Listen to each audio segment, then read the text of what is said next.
Hello, friends. Welcome once again. Now, there is this letter that I've shown earlier also in a couple of videos. It is from the Army headquarters, and it is a write-up for Service Selection Board interview में जो service candidates जाते हैं, and उसमें जो para 2 है उसके अंदर para 2 के अंदर A and F points है low assimilation skills and lack of basic analytical abilities. Of the many reasons why service candidates do poorly in the service selection board interview, this is not only relevant to service candidates but also to civilian candidates.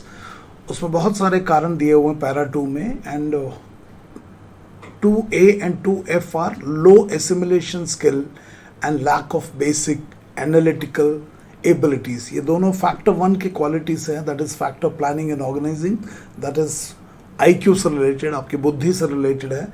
तो इसके बारे में इस video में थोड़ा सा एक example के साथ बात करूंगा, और मुझे आप ज़रूर कमेंट लिख के बताना कि क्या समझ में आया, और कहीं आप भी इस कैटेगरी में तो नहीं पढ़ रहे. There are various points A to I तक, you can see that, but we will only talk about A and F.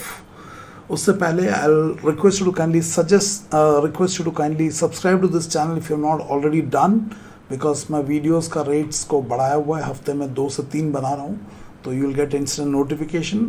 उसके बाद अगर आपको पसंद आए तो लाइक करना, शेयर करना एंड कमेंट्स ज़रूर डालना. उसके अलावा एक 40 पेज का A4 का नया हैंड आउट बनाया हुआ है, जो कि इसी वीडियो के डिस्क्रिप्शन बॉक्स में दिया हुआ है. Link to new 40 page A4 hand out, उसमें आप क्लिक करोगे you will be able to download it. तो request to kindly do that also, it will be beneficial for you, and अपने दोस्तों के साथ इसे शेयर भी कर सकते हो.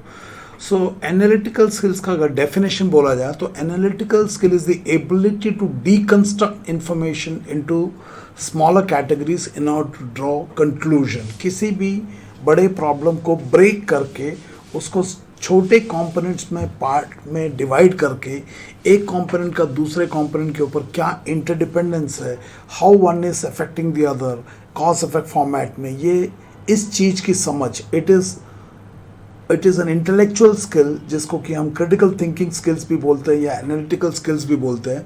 और ये स्किल्स आपको एसएसबी में और मिलिट्री लाइफ में बहुत ज़रूरी है, because when you are into the enemy lines, inside the enemy lines, unless you have this developed analytical skills, you will get trapped by the enemy, you can be ambushed and you may lose your life, not only yours, आपकी सेना का भी. So इसको समझाने के लिए मैं आपको एक वीडियो का रेफरेंस देता हूँ A4 का, जिसका नाम था shallow thinking versus deep thinking. You know, shallow thinking मतलब खोखली सोच, सतह पे, और डीप थिंकिंग मतलब गहरी. तो आप यूँ समझ लो कि आप जब सर्विस सिलेक्शन बोर्ड इंटरव्यू में जाते हो तो आपका साइकोलॉजिस्ट, इंटरव्यू ऑफिसर, GTO, ये आपको डीप थिंकिंग के साथ एनालाइज कर रहे हैं, और आप अपने कम्युनिकेशन को अगर शैलो थिंकिंग में करोगे तो एक मिसमैच आ जाएगा. एक गहरे व्यक्ति के साथ अगर खोखला व्यक्ति बात करेगा तो इन दोनों का संवाद कभी एक लेवल प्लेटफॉर्म पे आएगा नहीं.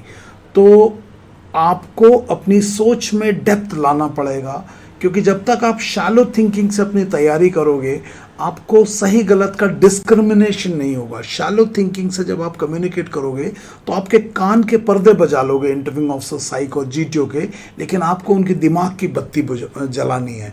तो इसके लिए आपको शैलो थिंकिंग से शिफ्ट करना पड़ेगा डीप थिंकिंग में, और अगर ये नहीं कर पाओगे तो आपका एनालिटिकल स्किल्स नहीं आएगा. और मैं कोशिश करूंगा आगे के हर वीडियो में मैं आपको इस एनालिटिकल स्किल्स को एक्टिवेट करने के लिए सवाल पूछूंगा, और आप उसका ज़रूर एक लॉजिकली आंसर देने की कोशिश करना. इससे आपको ये पता चलेगा कि आपका एनालिटिकल स्किल्स एडिक्वेटली डेवलप हो रहा है अपने प्रिपरेशन के दौरान में, या कहीं आप शैलो थिंकिंग से ही अपनी SSB की तैयारी कर रहे हो. You will understand the cost you have to pay after all the clearance when the SSB is simply 3.6. So दोबारा बोल रहा हूँ कि अगर आप शैलो थिंकिंग से कम्युनिकेट करोगे तो आपको एसेस करने वाले जो 3 एसेसर्स है वो डीप थिंकिंग से कर रहे हैं. जैसे आप मेरी वीडियो को शैलो थिंकिंग से समझ नहीं पाओगे. आपने देखा हो मेरे वीडियो में मुश्किल से 2000 व्यूज़ मिलते हैं, क्योंकि शैलो थिंकर्स मेरी बात को समझ ही नहीं पाएगा. ठीक उसी प्रकार से अगर आप शैलो थिंक करो तो याद रखना आप जिनसे बात करने जा रहे हो वो डीप थिंकर्स है, आपकी किसी भी बात को सतह पे नहीं लेंगे.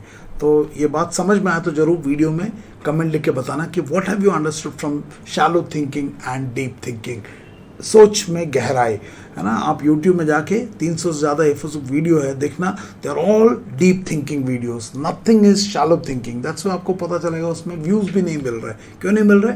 क्योंकि मैं डीप थिंकिंग से कम्युनिकेट कर रहा हूँ, और कैंडिडेट को अगर डीप थिंकिंग पसंद नहीं है, उसको सोचना पड़ता, तो वो ऐसी जगह भागता है जहाँ पे उसे बिना सोचे समझे तैयारी करने में मदद मिलता, because bulk people are shallow thinkers.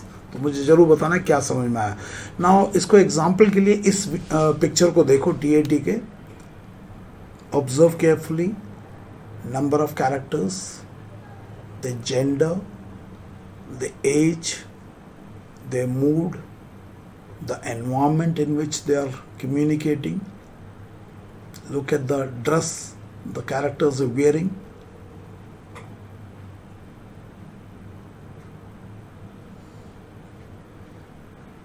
Look at the body language.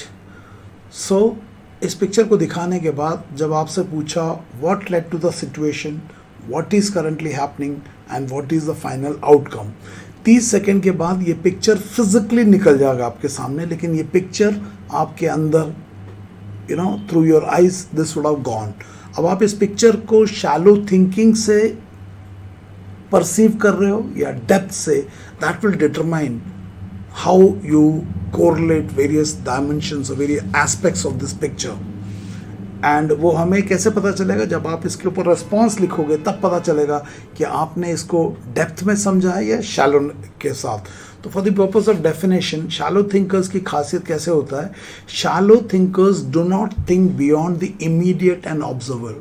Shallow thinker को जो दिखता है उससे ज़्यादा वो सोच नहीं पाते, सतह पे सोच पाते हैं, डेप्थ नहीं होता, ये ना प्याज का ऊपरी छिलका। They usually take information at face value and only look at immediate consequences. वो सतह से नीचे नहीं जा पाते क्योंकि बड़े खोखले व्यक्ति होते हैं।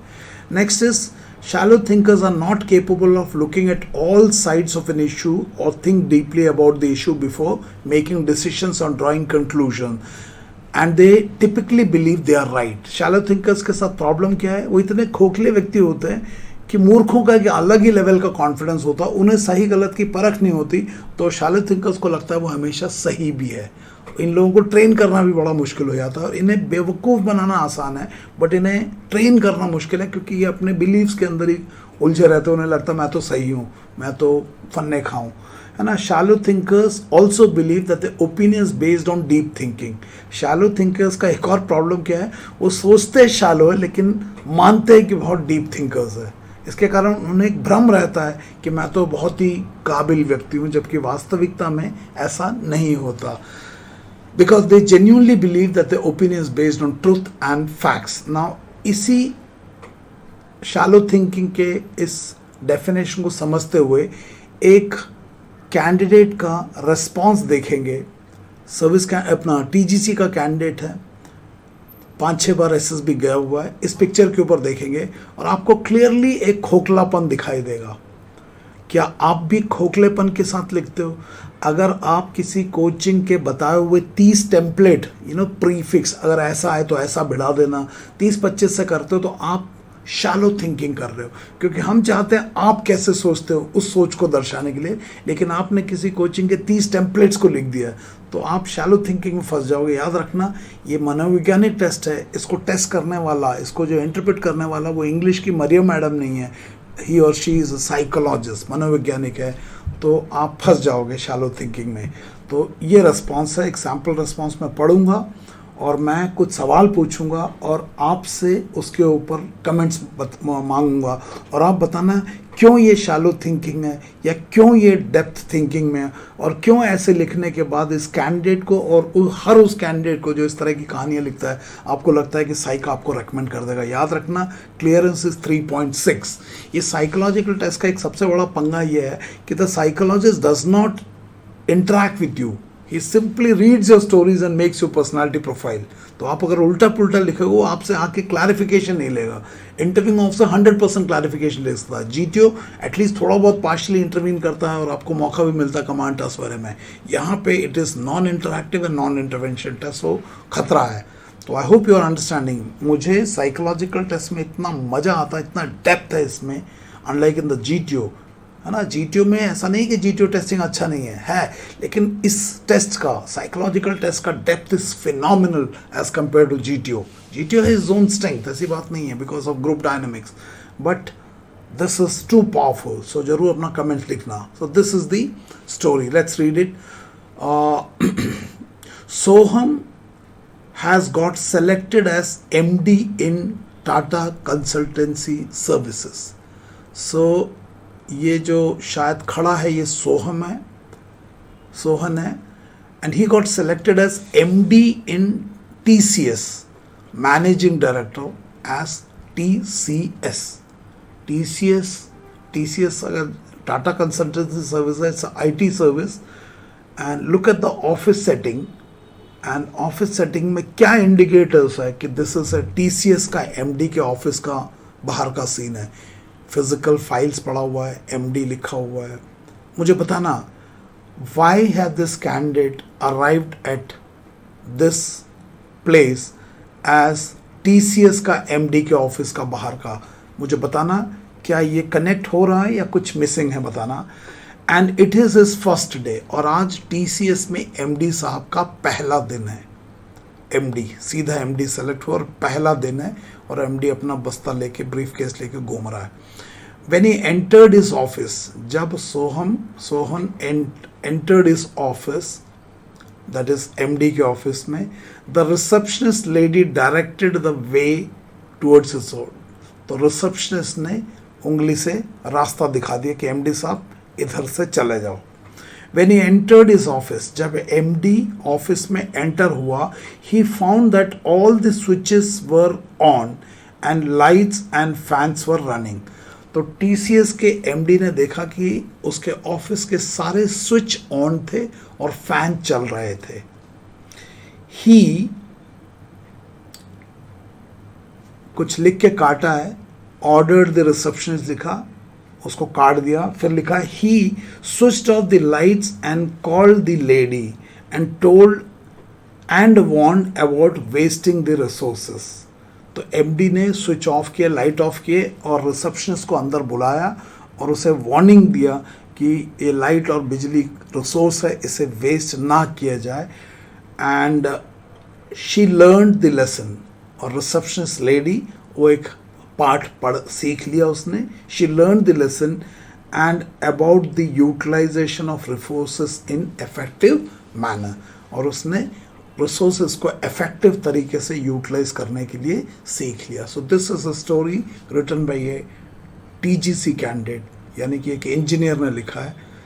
सो ये सोहम है, टाटा कंसल्टेंसी सर्विस में एमडी सेलेक्ट हुआ है सीधा, और फर्स्ट डे में वो आया है। तो रिसेप्शनिस्ट ने बैठे बैठे बोल दिया, एमडी साहब वहाँ पे रास्ता है। ऑफिस में क्या तो लाइट्स ऑन, फैन सब ऑन थे, एमडी ने ऑफ किया और रिसेप्शनिस्ट को झाड़ा, लेडी को जो भी है उसको झाड़ा, और लेडी ने एक सबक सीख लिया कि कैसे रिसोर्सेज को। मेरी समझ में ये एक बहुत ही खोखली सोच के साथ लिखा हुआ स्टोरी है। मुझे ज़रूर बताना क्यों मैं ऐसा बोल रहा हूँ। This is a unexpectable story by a TGC candidate, forget about TGC, even for a क्या बोलते हैं CDS candidate, service entry candidates और NDA candidate, it is a very very shallow thinking वाला सोच है, बहुत ही खोखली सोच के साथ लिखा हुआ है। आप मुझे ज़रूर कारण बताना क्यों मैं ऐसा बोल रहा हूँ, और इसके ऊपर अगर आप लोगों को चाहिए तो रिस्पॉन्स लिख के YouTube कमेंट बॉक्स पर डालना। This story is not acceptable. अगर इस तरह से काफ़ी सारे 12 में से अगर 6, 7, 8 ऐसे आ जाते हैं तो आप एक शालो थिंकिंग या लिमिटेड थिंकिंग वाला एक डायमेंशन लगा के साइक आपको दरकिनार कर देगा, and he may not even come up for you in case you are cleared by other two because of this shallow thinking that you exhibited through this response. तो जरूर फीडबैक लिख के बताना। तो analytical skill is the ability to deconstruct information into smaller categories in order to draw conclusion. तो आपने क्या दिया, टीसीएस का एमडी ऑफिस का सेटिंग देख लो, एंड एमडी ऑफिस में देखता लाइट बंद है और लाइट बुझा के रिसेप्शनिस्ट को डांट मारता है। This is the skills, analytical skills और assimilation skill that you demonstrated. So आपको पता चल रहा होगा point A and point F में ये क्यों लिखा हुआ है। जरूर फीडबैक लिखना। इसके अलावा आपको भी अगर फुल साइक टेस्ट असेसमेंट और उसका वीडियो बेस इंटरप्रिटेशन चाहिए मुझसे, पर्सनल इंटरेक्शन के साथ. You can contact me eight these two number 9090099035 and you will benefit tremendously in terms of clarity. अपने दोस्तों के साथ भी शेयर करना. इसके अलावा 2 weeks का composite बैच हर मंडे को शुरू होता है पुणे में. अगला कमिंग मंडे से शुरू है, उसके बाद का मंडे को. So you are most welcome to contact me at these 2 numbers and I'll get back to you. Do register for this. You will get 500% clarity. इसके अलावा अगर आपने सब्सक्राइब नहीं किया तो do subscribe it, share it and post your comment. And 40 page hand out जो है description box में लिंक दिया हुआ है, वहाँ से आप उसको डाउनलोड कर सकते हो. इसके ऊपर जरूर, इस वीडियो के ऊपर जरूर कमेंट लिख के बताना वाई दिस वीडियो में जो स्टोरी दिया हुआ है it is originating out of a shallow thinking. इसके ऊपर जरूर कमेंट लिखना. And I hope this videos are helping you. Thank you and may God bless you. Thank you very much.